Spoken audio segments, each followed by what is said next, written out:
వివాహేతర సంబంధాల కారణంగా ఈ మధ్యకాలంలో మర్డర్లు పెరిగిపోతున్నాయి. ప్రేమించిన వారితో ఉండాలనే కోరికతో కట్టుకున్న వాడిని, కడుపున పుట్టిన వారిని కూడా దారుణంగా చంపేందుకు వెనుకాడడం లేదు. ఇలాంటి ఘటనలకు సంబంధించిన వార్తలు కొద్ది కాలంగా వింటూనే ఉన్నాం.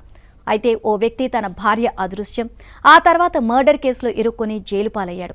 కట్ చేస్తే 5 ఏళ్ల తర్వాత ఆమె తన ప్రియుడితో హాయిగా తిరుగుతూ కనిపించింది.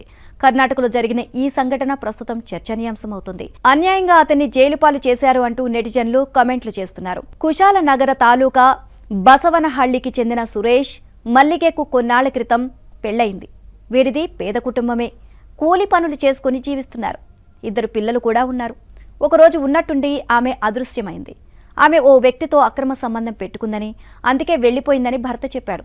తనకు 2 పిల్లలు ఉన్నారని, వారిని చూసుకునేందుకు అయినా తిరిగి రావాలని కోరాడు.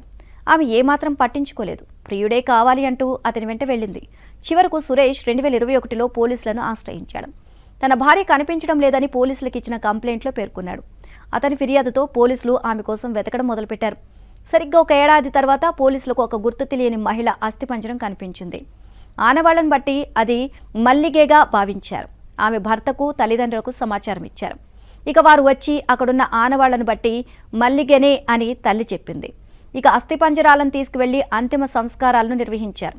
మల్లిగను తన అల్లుడే చంపారని అత్త గౌరీ పోలీసులకు కంప్లైంట్ చేసింది. ఆమె ఫిర్యాదుతో పోలీసులు సురేష్ను అదుపులోకి తీసుకున్నారు. చివరకు జైలుకు కూడా పంపారు. 2 ఏళ్ల పాటు జైల్లోనే మగ్గాడు అతను. ఆ తర్వాత DNA పరీక్షల రిపోర్ట్ వచ్చింది. అది మల్లిగే శవం కాదని తేలింది. దాంతో సురేష్ 2 ఏళ్ల తర్వాత జైలు నుంచి బయటకు వచ్చాడు.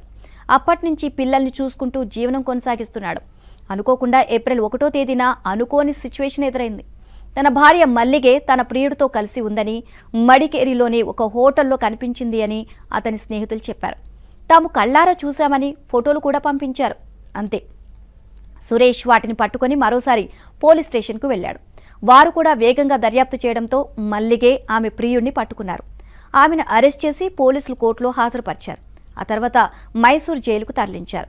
వివాహేతర సంబంధం పెట్టుకొని పారిపోయిన మహిళ వల్ల 2 పిల్లలు 2 ఏళ్ల పాటు అనాథలుగా ఉండాల్సి వచ్చింది. సురేష్ కూడా చెయ్యని తప్పుకు జైలు శిక్షను అనుభవించాడు. ఇలాంటి చట్టాలు ఉన్నాయా మన దేశంలో అంటూ నెటిజన్లు కామెంట్లలో రాసుకొస్తున్నారు. కాగా 2022లో దొరికిన మహిళ శవం ఎవరిది అనే కొత్త ప్రశ్నలు కూడా వినిపిస్తున్నాయి.